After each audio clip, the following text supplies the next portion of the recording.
Qu'est-ce que le droit moral? Vous avez toujours voulu savoir ce qu'est le droit moral. Alors, qu'est-ce que le droit moral? Eh bien, tout d'abord, il faut savoir que pour que s'applique le droit moral, il faut qu'il y ait un auteur, son œuvre, du droit et une morale. Sinon, évidemment, tout ça ne sert à rien. Bon, reprenons. Au départ, il y a donc un auteur. Quelles que soient les circonstances, la nature des contrats qu'il a signés, même il y a très longtemps, il conserve un droit inaliénable sur son œuvre. Inaliénable, ça veut dire justement un droit qui n'appartient qu'à lui et pour toujours.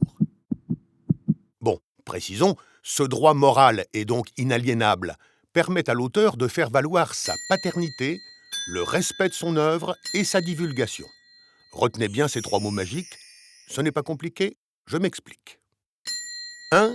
La paternité. Ah, la paternité. Et oui, un auteur, c'est un peu comme un père ou une mère qui donne son nom à son enfant, enfin, à son œuvre.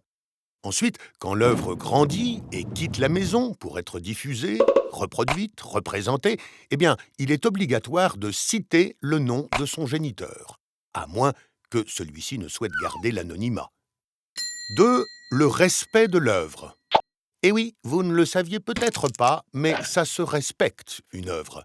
Sa forme, son esprit, personne n'a le droit de la déformer, de faire du copier-couper-coller, bref, de la modifier sans l'accord de l'auteur. C'est lui qui décide, ou ses héritiers s'il n'est plus là pour décider. 3. Le droit de divulgation et de retrait. Ça, c'est le droit de l'auteur de décider si, oui ou non, il veut montrer son œuvre au public ou même, éventuellement, la retirer au public. Et oui, parfois, l'auteur préfère laisser son manuscrit dans un tiroir, sa musique ou ses images inachevées, et les garder rien que pour lui, c'est son droit. Et bien sûr, personne ne peut les utiliser contre sa volonté. En guise de conclusion, et pour nous résumer, retenez que derrière une œuvre, il y a toujours une personne. En protégeant les deux, le droit moral protège la création. Un auteur peut ne pas l'exercer, mais jamais y renoncer ni le céder par contrat. Un contrat? Mais quel contrat? Ça, c'est une autre question.